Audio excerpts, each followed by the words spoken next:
عبدالرحمن عاجی صاحب سوال کرتے ہیں، کیا میاں اور بیوی اکٹھے غسل کر سکتے ہیں یا اکٹھے غسل نہیں کر سکتے؟ بخاری شریف کی روایت ہے، ام المومنین سیدہ عائشہ صدیقہ رضی اللہ تعالی عنہا فرماتی ہیں، کنت اغتسل وانا برسول اللہ صلی اللہ علیہ وسلم، میں اللہ کے رسول صلی اللہ علیہ وسلم کے ساتھ غسل کرتی، تختلف ایدینا فی انا، ایک ہی برتن میں کبھی آپ صلی اللہ علیہ وسلم اس ٹب سے پانی لیتے، کبھی میں اس ٹب سے پانی لیتی، اور وہ غسل جنابت ہوتا۔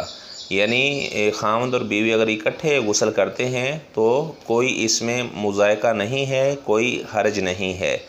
تو دین اسلام ایک مکمل ضابطہ حیات ہے، اس میں زندگی گزارنے کے تمام اصول بتا دیے گئے ہیں، ایک ایک مسئلہ شریعت نے واضح کر کے بتا دیا ہے۔ اللہ تعالی حق بات سے نہیں شرماتا، مومن مرد اور مومن عورتیں بھی حق بات سے نہیں شرماتی۔ تو بہرحال یہ مسئلہ عبدالرحمن صاحب آپ سن لیں کہ یہ بخاری شریف کی بھی روایت ہے، اور اس طرح اپنا نسائی شریف، ترمذی شریف، سنن نبی داؤد شریف، ان کتابوں میں بھی یہ روایت موجود ہے۔ تو خاوند اور بیوی اگر اکٹھے غسل جنابت کرتے ہیں، یا اس کے علاوہ بھی اگر غسل جنابت اکٹھے کیا جا سکتا ہے تو اس کے علاوہ جو عام غسل ہے وہ بھی اکٹھے کیا جا سکتا ہے، کوئی اس میں حرج نہیں ہے۔ اللہ تعالی ہمیں شریعت اسلامیہ کے تمام مسائل سمجھنے کی توفیق عطا فرمائے۔